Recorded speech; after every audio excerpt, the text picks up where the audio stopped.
ما آدما خیلی وقتا از تنهایی پناه میبریم به خوندن کتابا و با داستانها میتونیم سفر کنیم به دنیاهای مختلف. این پناه بردن به کتاب و داستان خوندن خیلی میتونه عالی باشه، اما به شرطی که توشون غرق نشیم. اگرم غرق شدیم، این دریا به رنگ خون و از جنس آدمخواری نباشه.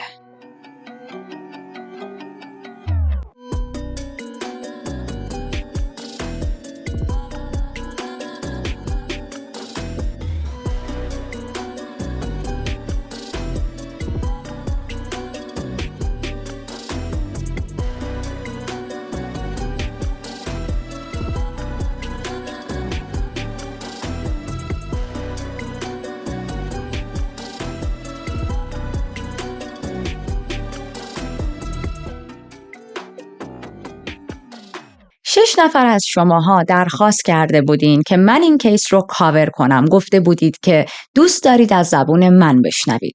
برای همین در نهایت من این کیس رو انتخاب کردم. پرونده امروز راجع به آرمین میوز یا آرمین مایوز هست. تلفظات مختلف داره. آرمین 1 دیسمبر سال 1961 توی آلمان ویسفلد به دنیا اومد.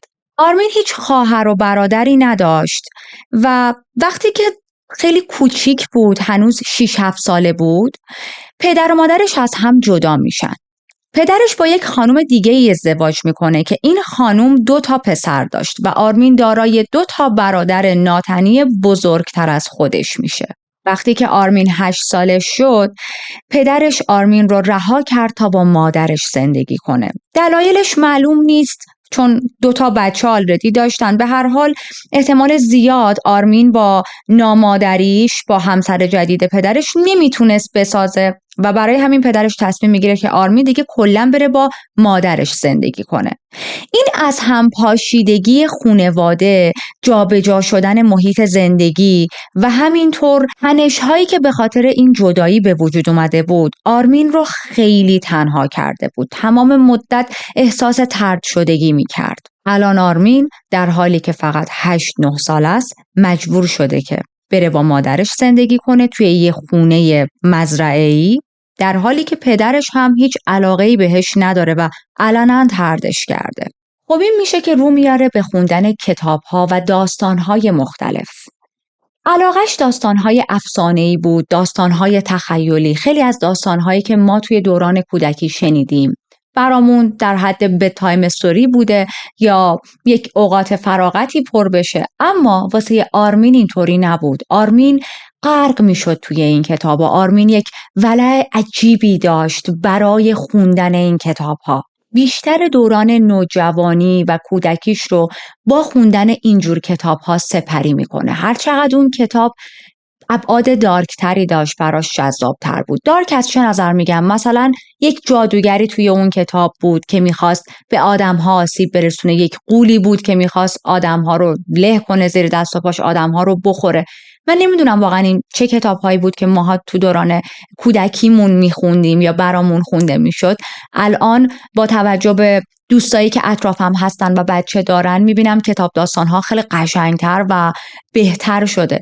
anyway، از تاپیک های مورد علاقش هانسل و گرتل بود، یا یک کتاب دیگه‌ای وجود داشت که توی اون هم یک شخصیت جادوگری بود و خیلی علاقه داشت آدم‌ها رو بکشه به کلبش و بهشون یک عالمه غذا بده و باعث بشه که هی چاق و چاق‌تر بشن، بعد یک سری جادو روشون انجام بده و بخورتشون، تبدیلشون کنه به یک غذا.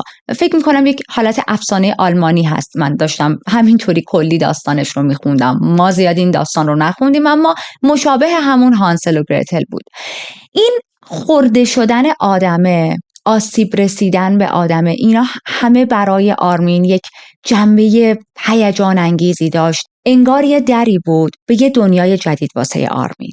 توی دوران مدرسه، در حالی که بچه‌ها همه با هم بازی می‌کردن یا اگر هم به هم دیگه نگاه می‌کردن یا به یه نقطه خیره شده بودن، داشتن به کارهای اون روزشون فکر می‌کردن، به تکالیفی که باید انجام بدن یا به اینکه حداقل توی اوقات و زنگ تفریح چه بازی انجام بدن. آرمین اما اینطوری نبود. اون وقتی به همکلاسیاش خیره میشد به این معنا بود که داره به خوردنشون فکر میکنه. توی ذهنش تصور میکرد که اگر همکلاسیاشو بخوره چه طعمی میتونن داشته باشن. آرمین حتی یه برادر خیالی به اسم فرانکی اختراع کرده بود تا افکار آدمخواریشو با فرانکی در میون بذاره. خب با دوستاش نمیتونست راجع به این موضوع صحبت کنه. میدونست که 100% طرد میشه و حتی شاید باعث وحشت دوستاش بشه.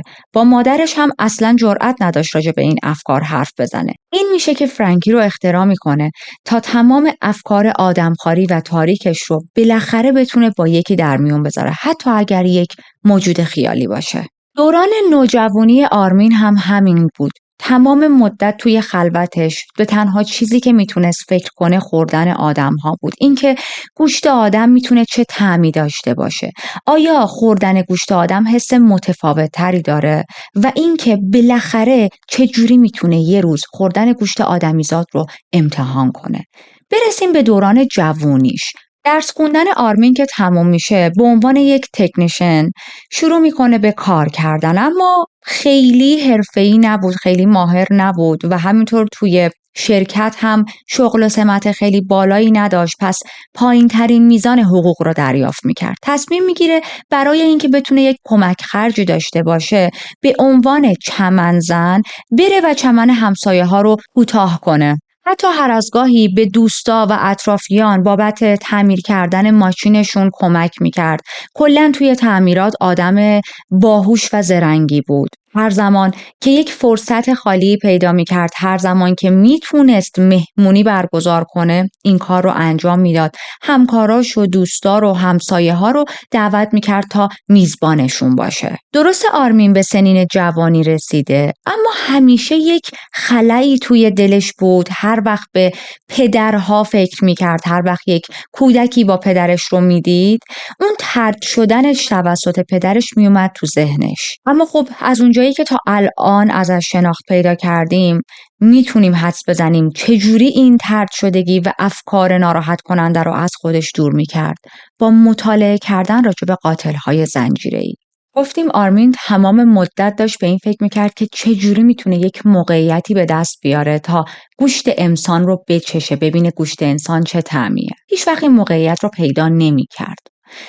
در نهایت ناامید میشه. پیش خودش میگه اوکی، شاید من فقط باید این آرزو رو تو ذهنم نگه دارم. تا اینکه بالاخره سال 2001 یه اتفاقی میفته. یک حادثه وحشتناک مارچ سال 2001 آلمان رو توی شاک کامل فرو میبره. اما قبلش 2 سال بریم عقب. بریم سال 1999 تا همه چیز رو از ابتدا بدونیم. مادر آرمین که تنها آدمی بود که کنارش بود، باهاش خیلی صمیمی بود، در واقع دوست و رفیق داشت دور و برش، اما اصلا باهاشون اونقدر صمیمی نبود. سال 1999 از دنیا میره. این خیلی خبر ناراحت کننده ای بود برای آرمین. اون الان تنها عضو خانواده‌اش رو از دست داده بود، اما بعد از چند وقت میبینه خیلی هم بد نشده که مادرش مرده. میبینه الان یه خونه‌ای داره که دیگه فقط و فقط مال خودشه، یک فضایی داره که توی اون فضا میتونه تنها باشه و هر کاری که دلش میخواد بکنه. آرمین چه کاری رو همیشه دوست داشت تو زندگیش تجربه کنه؟ بله، خوردن گوشت آدم. حالا الان آرمین کنترل کامل خونه رو در دست داشت، مجبور نبود اگر هم میخواد اقدامی انجام بده از کسی پنهان کنه یا دروغ سرهم کنه یا خیلی مراقب باشه. پس توی 1 سال آینده، یعنی تا سال 2000، همه وقتش رو میذاره برای خوندن زندگی نامه و اتفاقایی که برای قاتل‌های زنجیره‌ای افتاده. خب 1 سال مطالعه روی قاتل‌های زنجیره‌ای هم واقعا زمان زیادیه و اگر شما به صورت مداوم چنین مطالعاتی رو انجام بدید، واقعا میتونه ساید افکت بدی روی ذهن داشته باشه. همونجوری که اول اینترو گفتم، آدم میتونه غرق شه توی این داستان‌ها. تو همون موقع‌ها توی یک وبسایتی با یک گروهی هم آشنا میشه به اسم Second Life، یعنی زندگی دوم. این گروه آگهی‌های مختلف میذاشتن که اگر کسی تمایل داره گوشت آدم بخوره و کس دیگه‌ای تمایل داره که گوشتش خورده شه، همو پیدا کنن.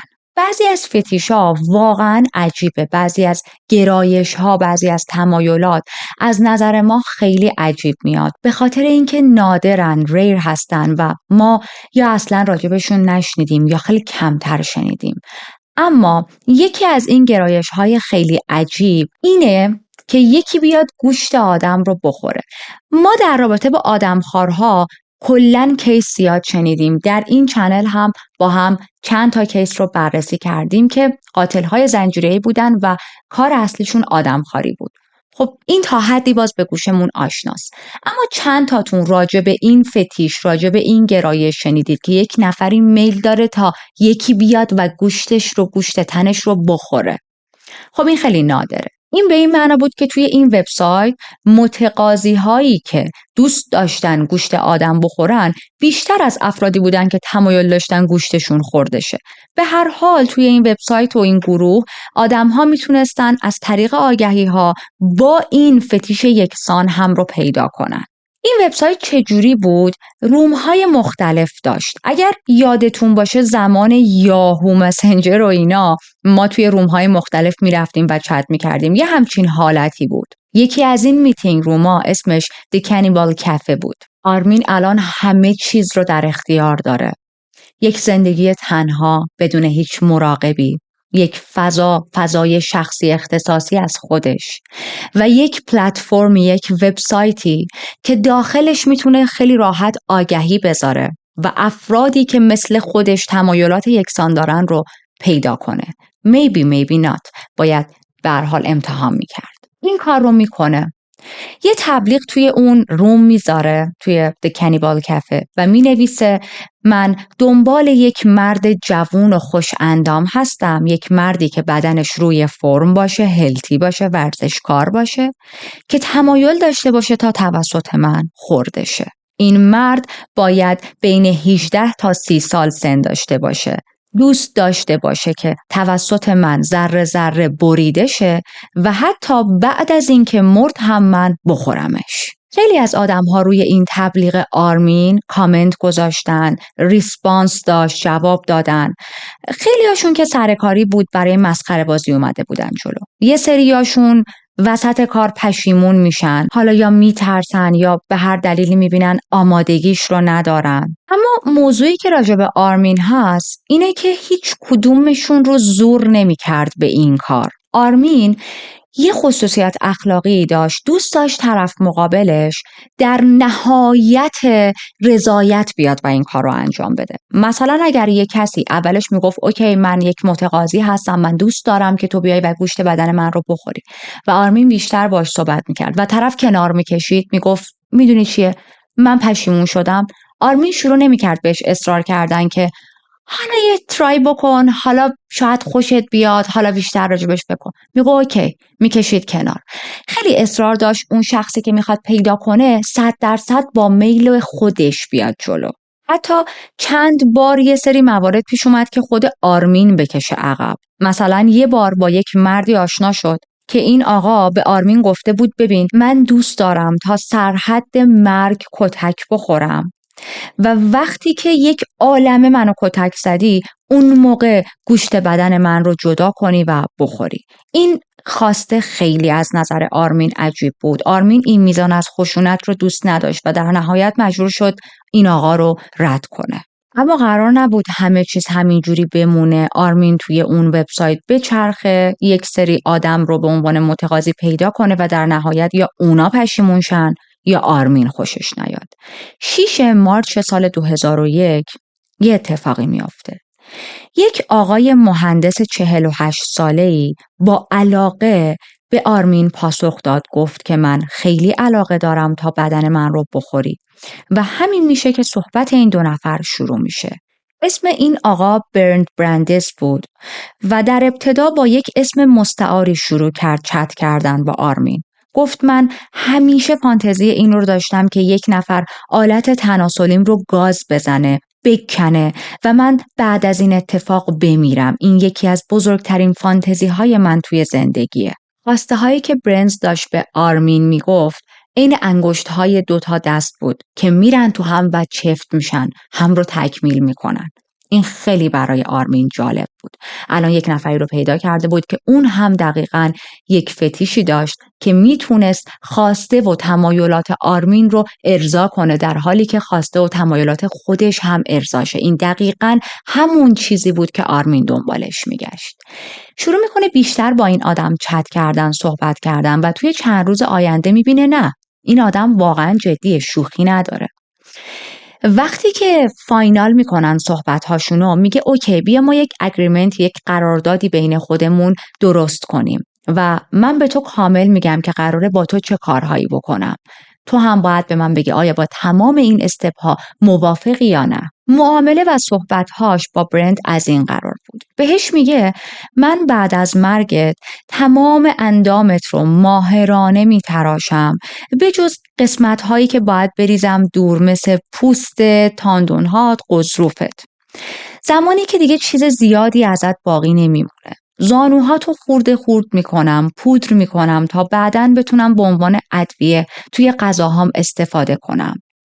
اما اینو یادت باشه تو آخرین نفر نیستی، خوشبختانه. من قبلا به این موضوع فکر کردم که بعد از تو چطوری برم توی خیابون و جوانهای دیگر رو پیدا کنم و بخورم.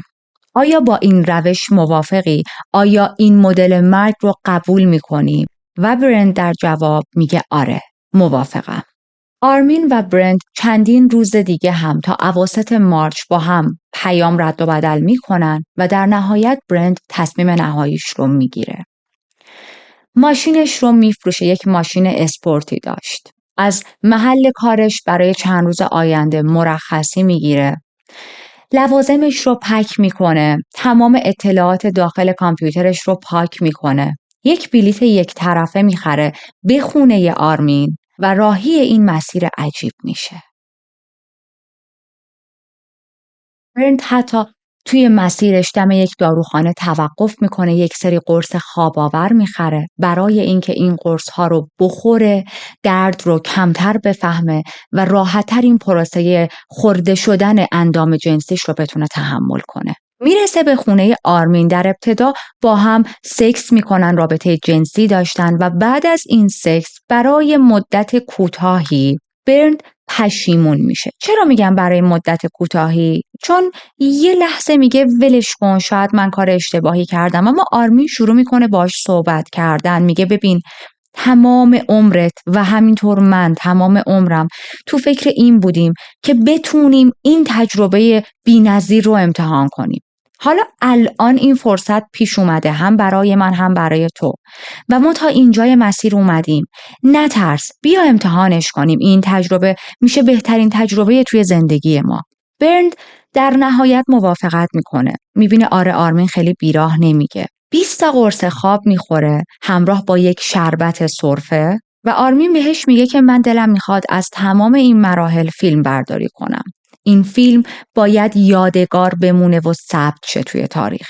برند قبول میکنه. فانتزی برند این بود که یک نفر اندام جنسیش رو تا سرحد مرگ گاز بگیره دیگه. خب پس آرمین هم باید از اینجا شروع میکرد. همین کار رو هم میکنه. شروع میکنه به گاز گرفتن اندام جنسی برند، اما خیلی سخت‌تر از اون چیزی بود که تصور میکرد. آرمین توی خیالش و همینطور برند فکر میکردن که اوکی یه اندام جنسی دیگه، حالا ما با دندون خیلی محکم گاز میگیریم و کنده میشه، اما تو واقعیت اینطور نیست و به این راحتی اندامهای بدن ما هر قسمتیش از هم جدا نمیشه.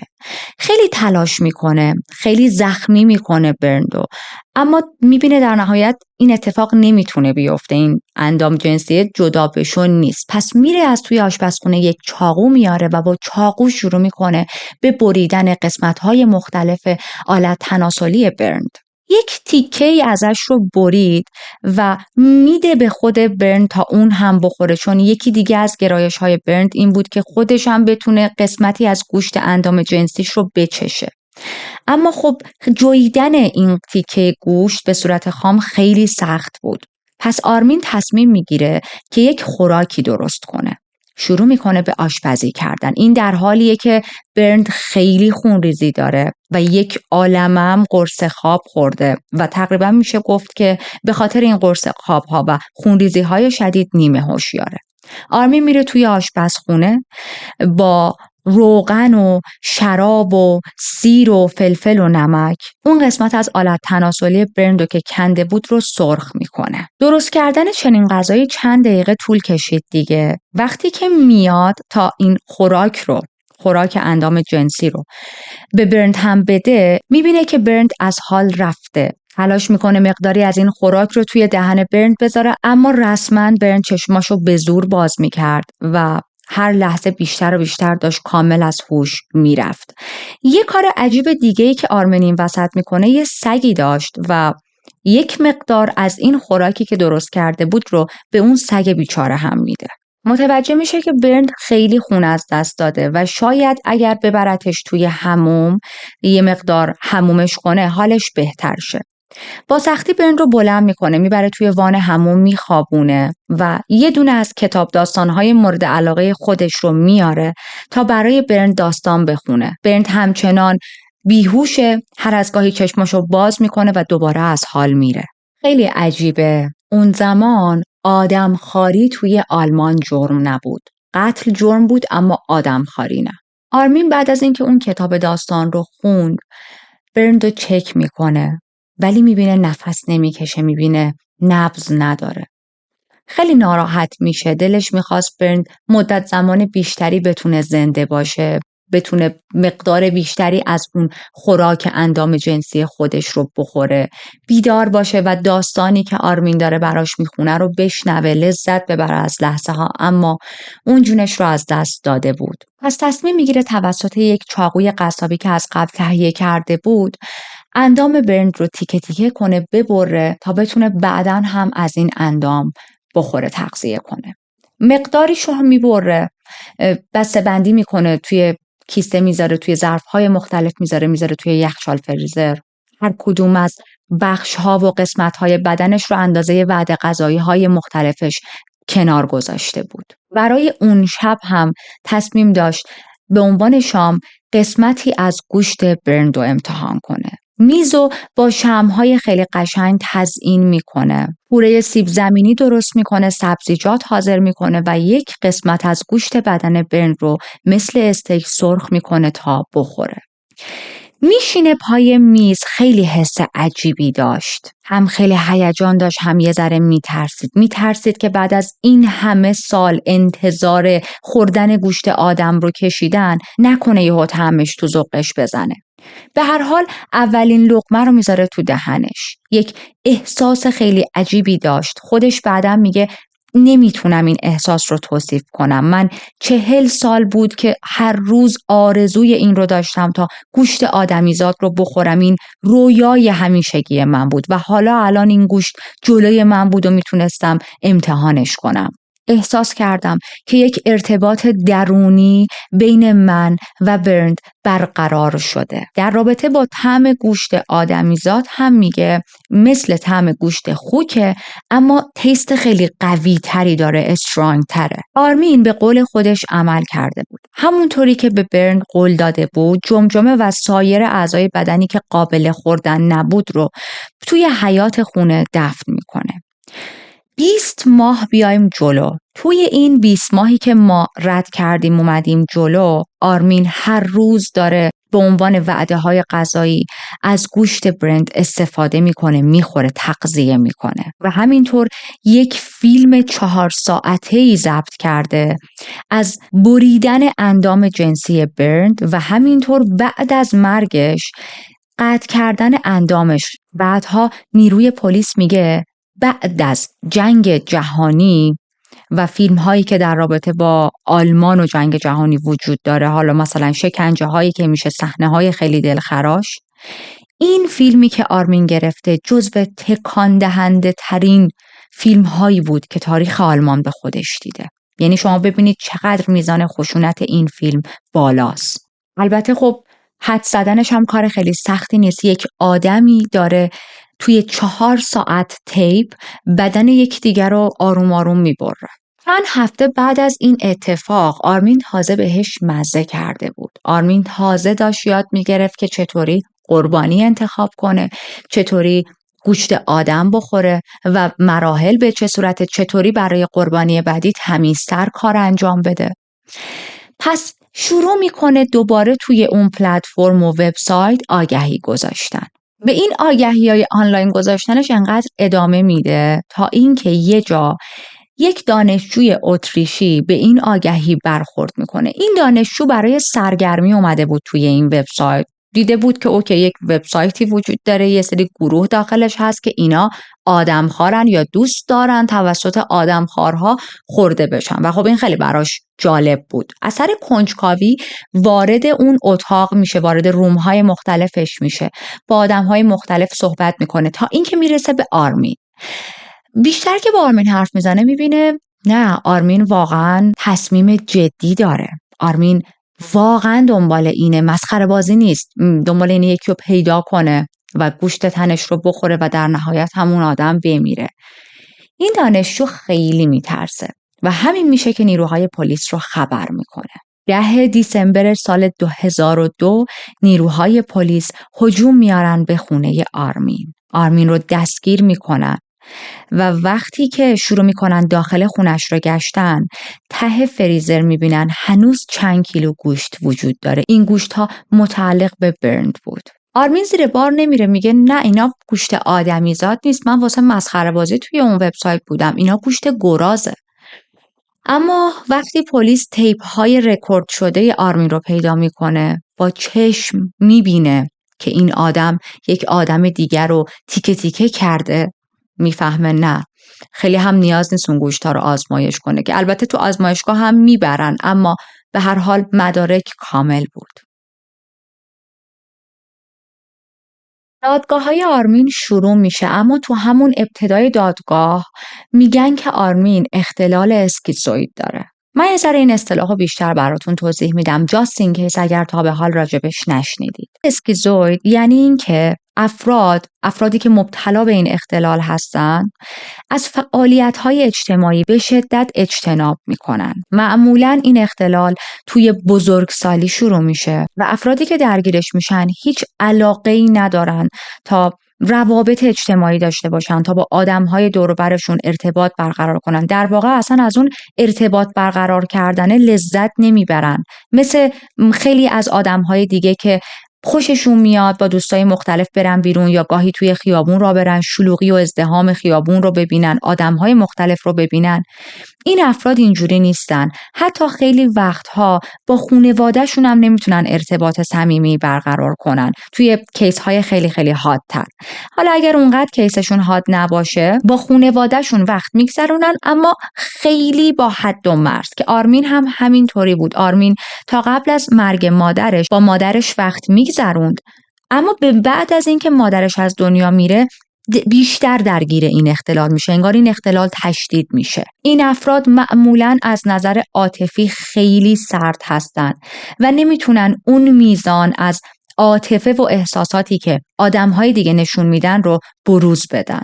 هنوز درمان قطعی برای اسکیزوئید پیدا نشده، اما داروهای مخصوصی وجود داره، مثل داروهای ضد افسردگی یا تثبیت کننده های خلق و خو، که میتونه به این افراد کمک کنه. خب چون آرمین درگیر اسکیزوئید بود، میگن برای محاکمه داخل دادگاه مناسب نیست، عقل سالم رو نداره و نباید براش دادگاه برگزار بشه. 1 سال تمام آرمین رو مورد ارزیابی‌های روانشناختی انجام میدن و در نهایت توی دیسمبر سال 2003 به این نتیجه میرسن که بله، این آدم واقعا شرایط این رو نداره که دادگاه‌های قانونی واسش برگزار کنن. توی 30 جنوری سال 2004، یعنی تقریباً 1 ماه بعد، اون به قتل غیر عمد محکوم شد. حکم نهاییش این بود. 8 سال و 6 ماه میره زندان و خیلی جالبه، از موقعی که رفته توی زندان گیاهخوار شد. آدمی که همیشه دوست داشت گوشت انسان رو، یعنی حالا سوای گوشتخوار بودنش که گوشت حیوانات رو میخوره، دوست داشت گوشت آدمیزاد رو امتحان کنه، حالا الان توی زندان گیاهخوار شده بود.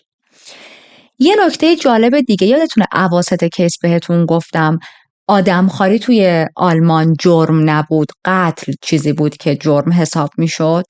و از بعد از این اتفاق آدمخواری هم ممنوع اعلام میشه توی آلمان. جالب از این نظر که خب حتما باید یه اتفاقی بیفته تا شما بیاید همچین چیزی رو غیر قانونی کنید. خیلی واضحه آدم نباید هم نوع خودش رو بخوره. یک اصل خیلی ساده‌ایه که باید توی قوانین در کشورها باشه. anyway، توی اپریل سال 2005 دادستان اومد گفتش که این آدم کاملا قتل انجام داده، این آدم یکی دیگر رو کشته، هر چقدر که با رضایت خودش بوده از صحنه‌هاش فیلم گرفته، باید محاکمه سفت و سختری براش در نظر بگیرید. و این میشه که توی 10 می سال 2006 حبسش رو تغییر میکنن حبس ابد. اما جدیداً توی این چند سال اخیر تا الان به خاطر اینکه آرمین رفتار خیلی خوبی توی زندان داشته، بهش اجازه زندان آزاد دادن. این زندان آزادش به چه صورته؟ با توجه به اینکه همیشه توی کلاس‌های توانبخشی شرکت کنه، البته میتونه هر از گاهی با لباس مبدل توی خیابونها راه بره، چند ساعت رو در طول هفته و ماه خارج از زندان بگذرونه و تا زمانی که خشونت و جرم نشون نده و این قرارداد رو کنار نذاره، میتونه این آزادی رو هر از گاهی داشته باشه. 17 اپریل سال 2023 یه اتفاق دیگه ای میفته. خونه آرمین خیلی تصادفی آتیش میگیره. هنوز مشخص نیست چه چیزی باعث این آتیش سوزی شده.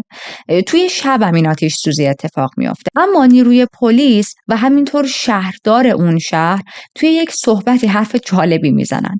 میگن که ما خیلی هم ناراحت نیستیم خونه آرمین آتیش گرفت. امیدواریم بعد از این آتیش سوزی سفرهای مکرر آدمهایی که از روی کنجکاوی می اومدن تا خونه آرمین رو ببینن پایان پیدا کنه. در واقع نیروهای پلیس و شهرداری متنفر بودن از اینکه خونه آرمین تبدیل به یک عبادتگاهی شده. مردم می اومدن و بعضی از آدم‌ها یه حالتی با خونه آرمین رفتار می‌کردن انگار یه مکان مقدسه. احتمالاً آدم‌هایی که اونا هم مثل آرمین فتیش آدمخواری یا خورده شدن توسط افراد دیگر رو داشتن یا عضو سری فرقه‌ها و گروه‌های عجیب غریبن.